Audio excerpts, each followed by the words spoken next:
आमदार रोहित पवार आपल्यासोबत आहेत। सर, ज्या पद्धतीची सध्या माहिती येते, एबीपी माझाला माहिती मिळाली त्यानुसार आपल्या सोबत असणारे जे काही आमदार आहेत त्या आमदारांना सध्या अजित पवार यांचे फोन जात आहेत आणि आमच्यासोबत यासाठी जवळपास अर्धा पाऊण तास समुपदेशन केलं जात आहे। काय नेमकी माहिती आहे आणि साधारणपणे किती आमदारांना असे फोन गेले? असूही शकतं, खरं का आहे ते आमदारच दादांकडे राहतील का नाही असा प्रश्न आता निर्माण व्हायला लागला आहे। त्यामुळे कुठंतरी आपला आकडा सातत्याने तेवढाच राहावा यासाठी साहेबांकडे जे आमदार आहेत ते परत यावेत यासाठी फोन केले जात असावे।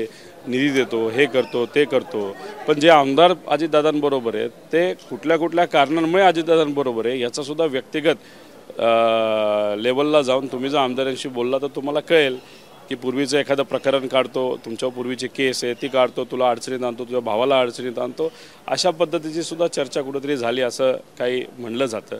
आणि ज्या आमदारांना उद्याचा काही विश्वास नाही ते म्हणतात की ठीक आहे आता सत्ता आहे, हात धुवून घेऊ, उद्याचं उद्या बघू, असे काही लोक आहेत। पण जे प्रामाणिक आहेत, जे विचाराला प्रामाणिक आहेत, मला असं वाटतं की येत्या काळामध्ये त्यांना आज धमकवलं असलं तरी उद्या जाऊन आणि ते पवार साहेबांकडे येतील असा विश्वास आम्हाला वाटतो। आणि जे आज इकडे आहेत ते प्रामाणिक लेवलला आहेत, कुणीही त्यांच्याकडे जाणार नाही। तुम्हाला फोन आला का?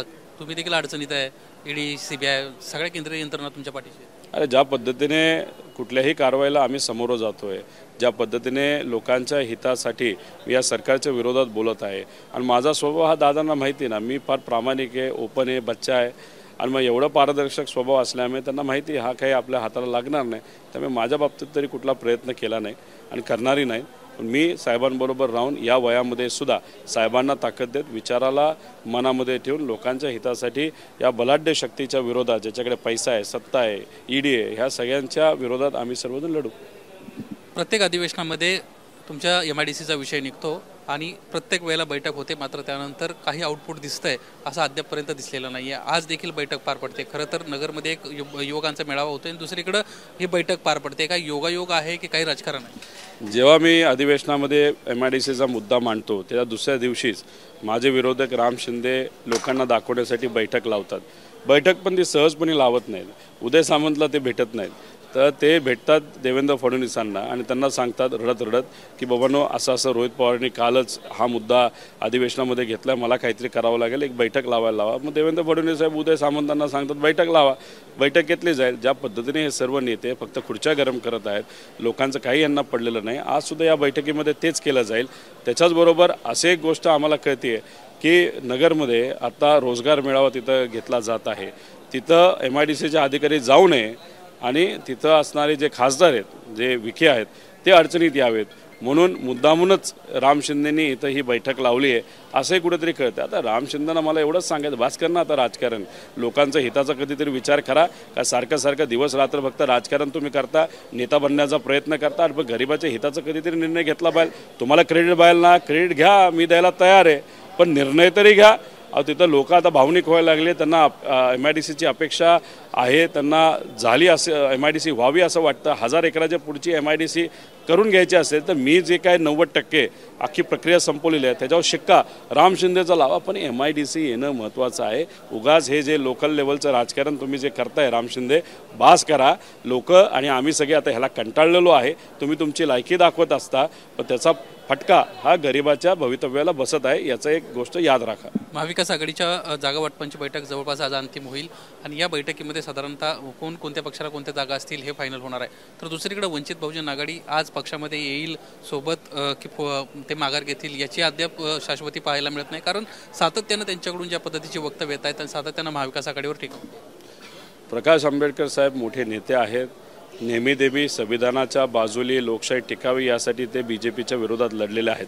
काय सगळ्यांचंच मत झालं आहे की 2024ला BJP सत्तेत आली तर संविधानही राहणार नाही, लोकशाही राहणार नाही। 2019ला त्यावेळेस ज्या प्रकारचं वातावरण होतं तेव्हा कदाचित चर्चेमध्ये सर्व काँग्रेस आणि इतर जे नेते कमी पडले असावेत म्हणून वंचित वेगळी लढली, पण त्याचा फायदा प्रत्यक्ष अप्रत्यक्षपणे भाजपला झाला आणि ही गोष्ट कदाचित आंबेडकर साहेबांना कळालेली असावी। त्यामुळे यंदा त्या बाबतीतला विचार करत कुठल्याही परिस्थितीमध्ये प्रत्यक्ष अप्रत्यक्षपणे फायदा BJPला कसा होणार नाही याची दक्षता घेत आपल्याला एखादं सीट कमी मिळालं तरी चालेल पण संविधान वाचलं पाहिजे या हेतूतून प्रकाश आंबेडकर साहेब हे महाविकास आघाडीबरोबर येणारच। आज ते फायनल होईल आणि उद्यापासून प्रचाराला सुद्धा सुरुवात होईल असा विश्वास आम्हाला सगळ्यांना वाटतो। शेवटचा प्रश्न, तुमच्या मतदारसंघात विरोधातील एका गुंडाला अजित पवारांना जवळ केला असा गंभीर आरोप तुम्ही केला. साधारणपणे पार्थ पवारांचा देखील मधल्या काळामध्ये व्हिडिओ व्हायरल झाला होता. किती अशी तुमच्याकडे माहिती आहे? अजून कुणी संपर्कात आहे का दादांच्या? नाही, आता लोक जर बरोबर नसतील तर दुर्दैवाने या सरकारमध्ये असणारे नेते हे गुंडांना जवळ करत आहेत.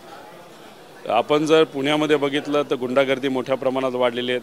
अजितदादांना अनेक गुंड भेटलेले आहेत, तसंच एकनाथ शिंदे साहेबांना भेटले, देवेंद्र फडणवीस साहेबांना भेटले. मग कुठेतरी एक संदेश देत आहेत की येणारं इलेक्शन आम्ही गुंडांवर लढू. माझ्या मतदारसंघाचे एक असे गुंड त्यांचे बंधू त्यांना दादांनी जवळ केलेलं आहे, बैठका झालेल्या आहेत असं आम्हाला कळतं आहे. BJP करेल असं आम्हाला वाटलं, पण दादा एवढे बदलतील आणि गुंडांना जवळ करतील आणि गुंडागर्दीचा वापर करतील हे तरी अपेक्षित नव्हतं. पण ठीक आहे, काय गुंडागर्दी करा, पैसा वाटा, आमचा लोकांवर विश्वास आहे. धन्यवाद सर आमच्याशी बातचीत केल्याबद्दल.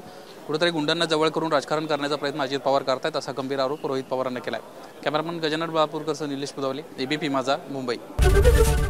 ABP माझा, उघडा डोळे बघा नीट.